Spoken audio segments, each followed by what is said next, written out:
Amis, bonjour à tous et à toutes et bienvenue à notre rendez-vous quotidien consacré à la méditation de la parole de Dieu. Nous sommes aujourd'hui le dimanche 3 juillet 2022. Vous faites bien de vous connecter sur cette chaîne pour la halte spirituelle. Installez-vous. C'est parti, nous sommes en Luc au chapitre 10 où Jésus envoie les 72 en mission. Alors nous parlons de la puissance de l'invitation. C'est parti pour cet épisode. Oui, bien-aimés du Seigneur, dans nos familles, dans plusieurs de nos familles, dans certaines régions du monde, la pratique de la messe du dimanche reste encore d'actualité. Parfois, les enfants peuvent prendre plaisir à y aller en vertu du rôle qu'ils y jouent comme enfants de chœur, scout ou servant de l'assemblée, ou encore membres de l'action catholique des enfants, ou toute autre chose. Oui, bien-aimés du Seigneur, mais lorsque l'âge de l'université sonne, beaucoup se retrouvent en train de ne plus aller à la messe. Cependant, comme beaucoup de jeunes aujourd'hui, ils restent spirituels, mais pas religieux. Alors, imaginons que parmi ces jeunes, il y ait un groupe ou l'un qui invite les autres à prendre part à des activités ou des offices religieux et qui se retrouve en train de parler de Dieu, de vivre certaines expériences avec les jeunes de son âge. Ce serait incroyable, merveilleux et magnifique. Cela pourrait provoquer une transformation. Personnellement, dans mon enfance, alors que la famille chrétienne allait à la messe le dimanche, je n'avais pas pour ambition de faire partie du mouvement des enfants de cœur que j'admirais de loin. Leur tenue vestimentaire, leur posture, leur façon d'amener les gens à prier et de servir le célébrant et la liturgie. Oui, bien-aimé du Seigneur, jusqu'au jour où Guy, mon cousin, m'invite à faire partie du mouvement des enfants de cœur. J'acceptai, et alors, finalement, je pris part à ces rencontres et je devins en même temps choriste, puis après membre du groupe qui se chargeait des lectures. Et plus tard, je me suis approché encore davantage de la vie interne même des communautés paroissiales.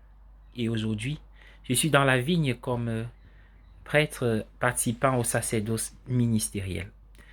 Il se déroule quelque chose semblable à la puissance de l'invitation dans l'évangile de ce jour. En Luc 10, on voit Jésus qui nomme les 72 et les envoie aux quatre coins du monde, à tous les endroits possibles. Ils reviennent avec de bons résultats. Oui, bien-aimés du Seigneur, le but de leur mission est clair. Inviter les gens, les personnes, à entrer en relation avec Jésus et avec l'Église. Voilà en quoi consistait l'évangélisation dans l'Église naissante.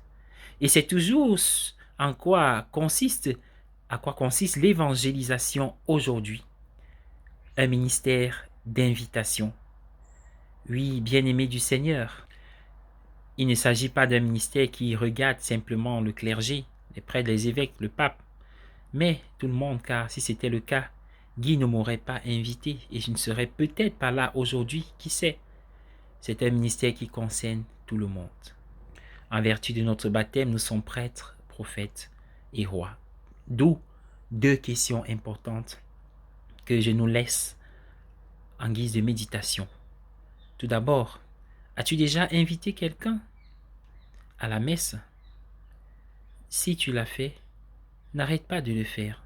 Si tu ne l'as pas encore fait, peut-être il est temps en ce moment estival de réfléchir sur les raisons de cette absence ou de cette hésitation, de cette peur.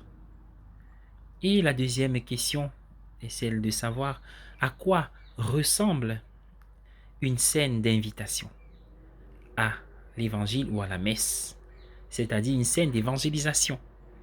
Rien de plus compliqué, peut-être rien d'assez compliqué, peut-être c'est une scène qui ressemble à une invitation ordinaire à un ami, adressée à un ami pour partager un repas ou une partie de chasse, de pêche ou alors même de ski ou de piscine ou de foot, de sport.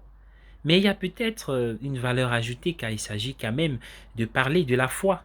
Quelque chose qui n'est plus très bien vu aujourd'hui, surtout dans nos États où finalement il faut vivre une religion dans le niveau et le cadre privé. Oui, en évangélisant, il faut être à même de pouvoir dire l'importance qu'a Jésus dans ta vie, l'importance qu'a Jésus dans ma vie. Pourquoi dois-je le suivre? En tant que prêtre, nous avons eu à entendre beaucoup de témoignages dans ce sens avec des thèmes riches et variés. Des gens qui disent pourquoi, en quoi Jésus est important pour eux. Il y en a qui disent par exemple que lorsqu'ils ont rencontré le Christ, alors ils ont évité, n'est-ce pas, cette fausse route qu'ils avaient empruntée. C'est la conversion profonde. Il y en a qui disent que Jésus leur a révélé à un moment important, crucial et critique de leur vie, quelque chose qui faisait l'objet de leurs interrogations. Oui, ça c'est la révélation profonde. Il y en a qui disent que leur amitié avec Jésus s'est enrichie au fil des années. Et aujourd'hui, alors qu'ils sont tombés, se sont relevés. C'est une amitié qui s'enrichit encore. Oui, c'est la conversion progressive, où chaque jour il faut recommencer.